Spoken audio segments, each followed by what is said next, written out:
राधे राधे दोस्तों, मैं सीमा यदुवंशी आप सबका स्वागत करती हूँ अपने चैनल संस्कृति की पहचान में। दोस्तों, आज की कहानी शुरू करते हैं। आज की कहानी का नाम है मोती महल और इसे लेखक सरोज वर्मा ने लिखा है। आधी रात का समय, सुनसान स्टेशन, खाली प्लेटफॉर्म, अमावस्या की रात, चारों ओर केवल अंधेरा ही अंधेरा। आ रही थी तो बस केवल आवारा कुत्तों के भौंकने की आवाज। प्लेटफॉर्म पे कहीं कहीं लैंप पोस्ट लगे थे जिनसे बिल्कुल फीकी और पीली रोशनी आ रही थी। रोशनी इतनी हल्की कि किसी का चेहरा देख पाना भी मुश्किल था। तभी स्टेशन के प्लेटफॉर्म पर एक रेलगाड़ी रुकी। रेलगाड़ी से एक आदमी हैट लगाए, ओवरकोट पहने बाहर उतरा। उसके पास उसका बिस्तर बंद और एक सूटकेस था। उसने चारों तरफ नजरें दौड़ाई, लेकिन उसे कोई कुली दिखाई न दिया जो उसका सामान उठा सके। स्टेशन एकदम सुनसान था, वहां कोई भी नहीं दिख रहा था। वहां पड़ी बेंच पर बैठकर उसने सिगार सुलगाया और बैठ गया। कुछ देर में वहां एक बूढ़ा आदमी आया और उसने उस आदमी से पूछा, बाबूजी, क्या आप किसी का इंतजार कर रहे हैं? नहीं, मैं तो किसी कुली को देख रहा हूँ जो मेरा सामान उठाकर बाहर ले चले, उस आदमी ने जवाब दिया। तो बाबूजी, मैं आपका सामान उठाकर बाहर ले चलता हूँ, जो मन आए वो दे देना, उस बूढ़े ने कहा। मतलब तुम कुली नहीं हो? उस आदमी ने बूढ़ा आदमी से पूछा।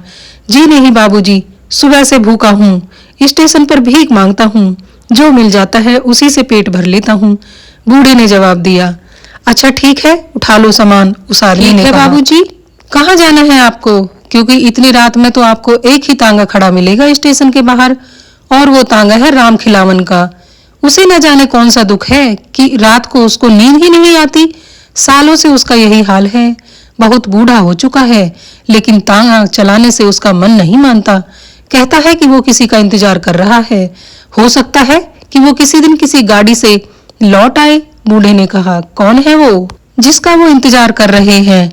उस आदमी ने पूछा। पता नहीं साहब कौन है, राम ही जाने, उसने कभी बताया नहीं, बूढ़े ने कहा। और दोनों स्टेशन के प्लेटफॉर्म से निकलकर राम खिलावन के तांगे की ओर बढ़ गए। बूढ़े ने देखा कि राम खिलावन अपने तांगे में लेटा हुआ है। उसने राम खिलावन को आवाज दी, अरे ओ राम खिलावन, देख सवारी आई है रे। कौन है भाई? राम खिलावन ने पूछा। मैं हूँ सखाराम भिखारी, बूढ़े ने जवाब दिया। अच्छा तू है सखाराम, तुझे आधी रात को कौन सी सवारी मिल गई? राम खिलावन ने पूछा। कोई बाबू साहब हैं? अच्छा मैं उठता हूँ, उन्हें बिठाओ तांगे में। राम खिलावन इतना कहकर तांगे से बाहर आया। तांगे में लगी लालटेन की रोशनी बढ़ाई और उसने जैसे ही सवारी का चेहरा देखा तो पसीने पसीने हो गया और उसके मुंह से निकल गया, रंजीत सिंह तुम आ गए। उस सवारी ने हंसते हुए कहा। कौन रंजीत सिंह? मैं तो सत्य सुंदर हूँ भाई, लगता है तुम्हें कोई गलतफहमी हो रही है। हाँ बाबूजी, शायद मुझसे ही गलती हुई है आपको पहचानने में, राम खिलावन बोला। सखाराम ने तांगे में श्याम सुंदर का सामान रख दिया और बोला, ठीक है बाबूजी, नमस्ते। वैसे आपको जाना कहाँ है? मैं वन विभाग का नया ऑफिसर हूँ, वन विभाग के डाक बंगले में जाकर रहूंगा, सत्य सुंदर बोला। बाबूजी, सुना है वो इलाका बहुत ही सुनसान है और वहाँ एक चुड़ैल भी रहती है जो रात में घूम घूम कर गाना गाती है, सखाराम बोला। अरे ये सब दकियानूसी बातें हैं, भूत प्रेत कुछ नहीं होता। होते हैं ना बाबूजी, मेरी माँ कहती थी, श्याम सुंदर कहता है। अच्छा ये लो पैसे, कम लगे तो बता देना। ना बाबूजी, बहुत ज्यादा हैं, इनसे तो मेरे 2-3 दिनों का खाने का इंतजाम हो जाएगा, सखाराम बोला। अच्छा ठीक है, अब मैं चलता हूँ। ठीक है बाबूजी, आप भले मानस जान पड़ रहे हैं, भगवान आपका भला करे, सखाराम ने कहा। तभी श्याम सुंदर ने राम खिलावन से कहा, चलो बाबा, तुम्हें वन विभाग के डाक बंगले का तो मालूम है ना? हाँ बाबूजी, ज्यादातर समय वहीं गुजरा है मेरा, राम खिलावन बोला। अच्छा तो बाबा ले चलो मुझे वहाँ, और हाँ, खाने पीने का इंतजाम तो हो जाएगा ना कहीं रास्ते में, बड़ी भूख लगी है। ना बाबूजी, यहाँ ना तो कोई दुकान खुली होगी और ना ही कोई ढाबा, क्योंकि सब लोग 7 बजे ही सो जाते हैं, राम खिलावन बोला। अच्छा तो ठीक है, कोई बात नहीं, श्याम सुंदर मायूस होते हुए बोला। नहीं बाबूजी, डाक बंगले में नौकर रहता है, वो सब इंतजाम कर देगा, आप चिंता ना करें, राम खिलावन ने कहा। तब तो बहुत अच्छी बात है, सत्य सुंदर बोला। आधी रात, सुनसान पेड़ों से भरा रास्ता, कोई भी इंसान दिखाई नहीं दे रहा था। अगर कोई आवाज सुनाई दे रही थी तो वो थी घोड़ों की टापों की आवाज। तभी सत्य सुंदर को किसी लड़की के गाने की आवाज सुनाई दी और उसने राम खिलावन से पूछा कि कौन गा रहा है। ना जाने बाबूजी, कोई चुड़ैल हुई तो, वैसे भी लोगों ने कहा है कि यहाँ किसी औरत की आत्मा भटकती है जो सफेद लिबास पहनकर रहती है, पर उसका चेहरा आज तक किसी ने नहीं देखा। बस लोगों ने जमीन पर उसके उल्टे पैरों के निशान देखे हैं। राम खिलावन बोला, फिर वही भूत प्रेत की बातें किसने डाली है तुम लोगों के दिमाग में? सत्य सुंदर ने पूछा। ना बाबूजी, ये सही घटना है। राम खिलावन बोला, मुझे यकीन नहीं। सत्य सुंदर बोला, कोई बात नहीं, जब डाक बंगले के आसपास कमल नैनी आपको घूमते हुए दिख जाएगी तो आपको यकीन हो जाएगा। वर्षों बीत गए, उसके प्रेमी को किसी ने मार दिया था। फिर उसने मोती महल के पास बने कुएं में कूदकर अपनी जान दे दी। अब उसकी आत्मा अपने प्रेमी के लिए यूं ही वर्षों से भटक रही है। राम खिलावन बोला, ये मोती महल कहाँ है? सत्य सुंदर ने पूछा। यही गांव से थोड़ी दूरी पर है। कभी बहुत रौनक रहती थी उस हवेली में। कहते हैं कि कमल नैनी बहुत ही नेक दिल और गरीबों की मदद किया करती थी। राम खिलावन बोला, बाबा, तो तुमने तो मुझे एक अच्छी पहेली में उलझा दिया। सत्य सुंदर बोला, पहेली नहीं है बाबूजी, ये सच्चाई है। राम खिलावन ने कहा, तो देखते हैं बाबा, कब मिलेगी मुझे ये कमल नैनी? बहुत जिज्ञासा बढ़ गई है उसे देखने की। सत्य सुंदर बोला। दोनों डाक बंगले पहुंच चुके थे। राम खिलावन ने सत्य सुंदर का सामान उतारा और बंगले के नौकर दीनू को आवाज लगाई। तभी अंदर से एक जनाना आवाज ने कहा, जी वो नहीं है, अपनी बुआ के यहाँ गए हैं। बुआ की तबीयत बहुत खराब थी। तुम कौन हो? राम खिलावन ने पूछा। जी, उनकी मेहरारू, बसंती नाम है हमारा। दीनू की पत्नी ने कहा। कब हुआ तुम्हारा विवाह? अभी पिछले हफ्ते तो कवारा था। बसंती बोली, जी अभी 2 दिन पहले। 2 दिन पहले? ये दीनू भी कमाल है, अपनी 2 दिन की बिहाता मेहरारू को सुनसान जगह पर छोड़कर चला गया। राम खिलावन बोला, अच्छा बाबूजी, मैं बसंती से कह देता हूँ, वो आपके खाने का इंतजाम कर देगी और उससे चाबी लेकर आपका सामान कमरे में रखकर आपका ठहरने का बंदोबस्त कर देता हूँ।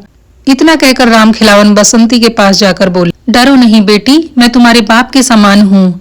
तुम्हारा भगवान भला करे। अगर तुम बाबूजी के लिए कुछ चाय नाश्ता बना सको तो। बसंती बोली, ठीक है बाबा, थोड़ी देर तुम्हें भी यहीं बाबूजी के साथ रुकना होगा, क्योंकि मैं अनजानों से बात नहीं करती। मैं चाबी दे देती हूँ, तुम उन्हें भीतर ले जाओ, बसंती ने कहा। और बसंती लहंगे और ओढ़नी में बाहर आई। उसने चेहरे पर बहुत लंबा सा घूंघट डाल रखा था। उसने चाबी दी और बोली कि मैं अभी चाय नाश्ता लेकर आती हूँ। इतना कहकर बसंती अंदर चली गई। इधर राम खिलावन ने सत्य सुंदर का सामान कमरे में रखवाया और कहा, बाबूजी, उस तरफ स्नान घर है, आप जाकर मुंह हाथ धो लीजिए। सत्य सुंदर ने आरामदायक कपड़े और तौलिया निकालकर स्नानघर की तरफ बढ़ गया। कुछ देर में वो स्नानघर से लौटा तो सामने बसंती घूंघट डाले चाय के साथ नमकीन पूरी अचार के साथ लेकर चली आ रही थी। चाय राम खिलावन के लिए भी थी। बसंती नाश्ता देकर चली गई। राम खिलावन ने चाय पी और बोला, बाबूजी, मैं कुछ खाऊंगा नहीं, बस अब चलूंगा। आप खाकर आराम कीजिए और हाँ, दरवाजा ध्यान से बंद कर लीजिएगा, यहाँ जंगली जानवर का बहुत डर है। मैं फिर सुबह आता हूँ। और इतना कहकर राम खिलावन चला गया। नाश्ता करके श्याम सुंदर की जान में जान आई और उसने दरवाजा बंद किया। फिर घड़ी देखी तो रात के 2 बज रहे थे। अभी उसे नींद नहीं आ रही थी। बिस्तर पर लेट गया और कोई किताब पढ़ने लगा। खिड़की खुली हुई थी और हवा से उसके पर्दे हिल रहे थे। सत्य सुंदर को थोड़ी ठंड महसूस हुई। उसने सोचा, खिड़की बंद कर देता हूँ। वो खिड़की बंद करने के लिए उठा तो उसने देखा कि कोई लड़की सफेद लिबास में टहल रही है। उसे देखकर सत्य सुंदर को थोड़ा आश्चर्य हुआ। तभी अचानक न जाने कहां से एक काली बिल्ली आकर सत्य सुंदर के ऊपर कूद पड़ी, जिससे उसकी चीख निकल गई। उसकी चीख सुनकर घूंघट ओढ़े बसंती बाहर आकर बोली, क्या हुआ बाबूजी? कुछ नहीं, वो बिल्ली थी। इतना सुनकर बसंती जाने लगी तो सत्य सुंदर ने उसके पैरों के पंजे देखे जो पीछे की ओर थे। अब ऐसी ठंड में सत्य सुंदर को पसीने से तरबतर हो गया। सत्य सुंदर ने अपने माथे का पसीना पोंछा, खिड़की बंद की और चुपचाप आकर बिस्तर पर लेट गया। डर के मारे अब नींद तो उड़ ही गई थी। उसने फिर से अपनी किताब में ध्यान लगाना चाहा, लेकिन उसका ध्यान नहीं लग रहा था। उसे कुछ देर बाद फिर पायलों की रुनझुन सुनाई दी। उसे लगा कोई लड़की कोई गाना गुनगुना रही है। पहले वो आवाज दूर से आती सुनाई दी, अब धीरे धीरे वो आवाज उसे अपने कमरे के नजदीक से आती हुई मालूम हुई। लेकिन इस बार उसकी हिम्मत न हुई कि वो खिड़की खोलकर देख सके कि कौन है। धीरे धीरे गाने की आवाज सुनाई देनी बंद हो गई और पायलों की छुन छुन की आवाज बढ़ गई। अब सत्य सुंदर को ऐसा लगा कि उसका दिमाग फट जाएगा और वो पायलों का शोर बंद न हुआ। उसने अपने दोनों कानों पे हाथ रख लिया लेकिन कोई असर न हुआ।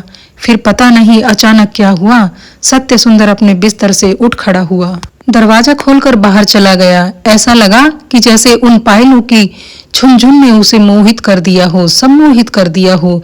सत्य सुंदर बस उन पायलों की झुनझुन के पीछे बेसुध सा भागा चला जा रहा था। वो आवाज उसे मोती महल के पास खींच कर ले गई, जो कि सुनसान और वीराने इलाके में था। मोती महल के खंडर देखकर ऐसा लग रहा था कि जैसे वो कोई कहानी कहना चाह रहा हो, लेकिन वक्त के थपेड़े ने खामोश कर दिया हो। मोती महल को देखकर ऐसा लग रहा था कि ना जाने उसके अंदर कितने राज दफन हो और आज वो सारे रहस्यों से पर्दा उठाना चाहता हो। सत्य सुंदर ने देखा कि एक पेड़ की ओट में कोई लड़की सफेद लिबास में छुपी हुई है। पायलों की रुंझुन की आवाज शायद उसी की पायलों से आ रही है। वो भागकर उसके पास गया लेकिन वो वहां नहीं थी। सत्य सुंदर ने फिर अपनी निगाहें इधर उधर दौड़ाई कि काश वो फिर दिख जाए। तभी उसने देखा कि वो लड़की कहीं दूर खड़ी थी। सत्य सुंदर उसके करीब जाने के लिए परेशान हो उठा और जैसे ही वो उसके करीब पहुंचा, वो वहां से ना जाने फिर कहां चली गई। बस घने पेड़ों के बीच हर जगह धुंध ही धुंध सी दिखाई दे रही थी और कुछ भी नजर नहीं आ रहा था। एकाएक सत्य सुंदर का पैर किसी पत्थर से टकराया और वो बेहोश होकर जमीन पर गिर पड़ा। जब उसे होश आया तो मोती महल के कुएं के पास था और उसके सर को किसी लड़की ने अपनी गोद में ले रखा था। सत्य सुंदर ने उसका चेहरा देखा और उससे पूछा, कौन हो तुम? मैं मुझे नहीं पहचानते आप? इतनी जल्दी भूल गए? उस लड़की ने कहा, मैं तुमसे कभी मिला ही नहीं तो भूल कैसे सकता हूँ? सत्य सुंदर बोला। तभी सत्य सुंदर को किसी के पुकारने की आवाज सुनाई दी। शायद वो राम खिलावन था। दोस्तों, आज की कहानी में बस इतना ही। कहानी ज्यादा लंबी ना हो इसलिए हम इसको यहीं पर विराम दे रहे हैं। कहानी में आगे क्या हुआ, सत्य सुंदर के साथ क्या होगा, क्या उसको कमल नयनी मिलेगी, यह सब जानने के लिए आपको हमारी कहानी मोती महल का दूसरा भाग देखना पड़ेगा, जो कि मैं बहुत जल्दी आप लोगों के लिए लेकर आऊंगी। राधे राधे।